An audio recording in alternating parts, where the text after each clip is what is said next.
Behind closed doors in Europe and North America, in capitals and in military headquarters, there's an intense debate unfolding.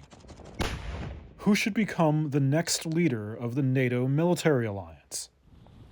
But while Secretary-general Jens Stoltenberg is expected to step down in September, and a replacement could be named as early as July, there are many names being put forward and no obvious frontrunner. So who are some of them, and what's the debate? Jamie Shea is with the Chatham House think tank in London and a former NATO spokesperson. There's no shortage of possible candidates. Many women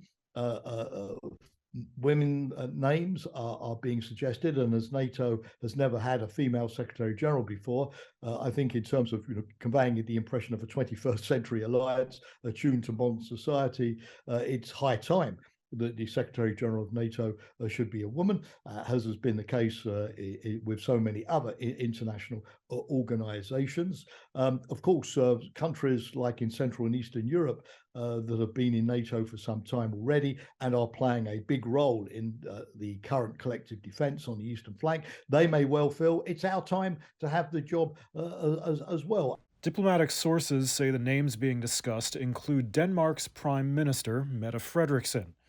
She says she hasn't officially applied for the job, but regardless, she's emerged as one of the bigger contenders.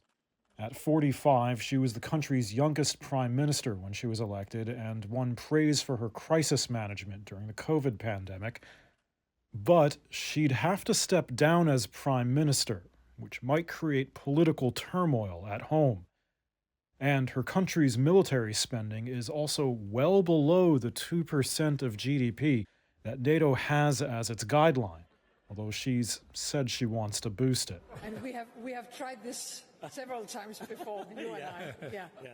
In Eastern Europe, Estonia's Prime Minister, Kaja Kallas, has been discussed. She's also 45 and was the first woman elected as Prime Minister there. But some members see Kallas as too hawkish on Russia. In the United Kingdom, its Secretary of Defense, Ben Wallace, has put his own name forward. He's highly respected across the alliance, a member of parliament and also a former military officer.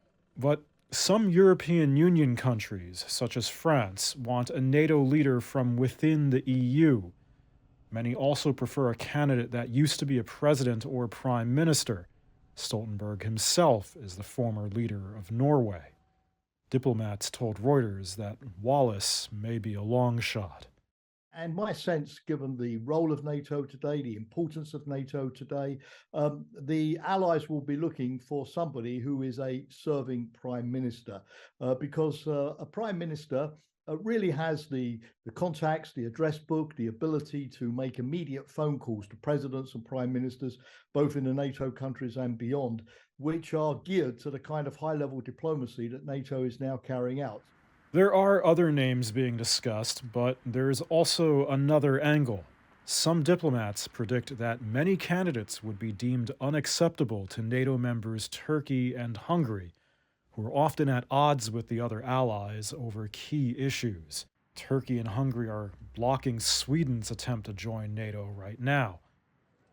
In the end, Stoltenberg may be asked to stay on in his role to keep a united front in the face of war. And there they go.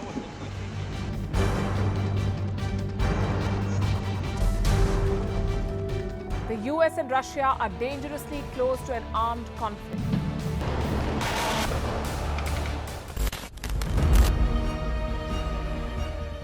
This year, 2023, New Delhi will be the capital of global diplomacy. For a country as diverse as ours, with 88% of the population illiterate, it was a very big deal to write a constitution, and that too, the world's largest.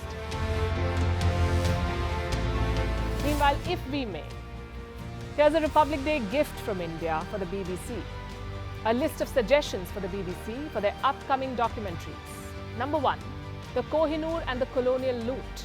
Number 2, an outdated monarchy and unhealthy obsession with the royals. Number 3, racism in 2023. We're waiting.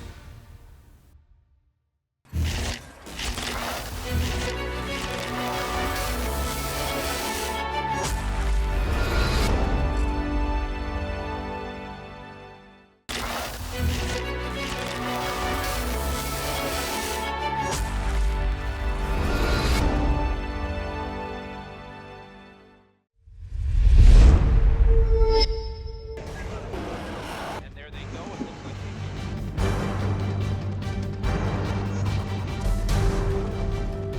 The US and Russia are dangerously close to an armed conflict.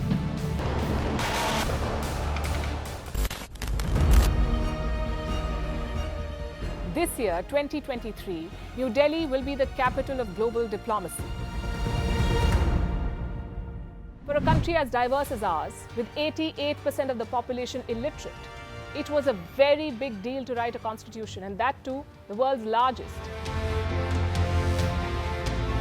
Meanwhile, if we may, here's a Republic Day gift from India for the BBC. A list of suggestions for the BBC for their upcoming documentaries. Number 1, the Kohinoor and the colonial loot. Number 2, an outdated monarchy and unhealthy obsession with the royals.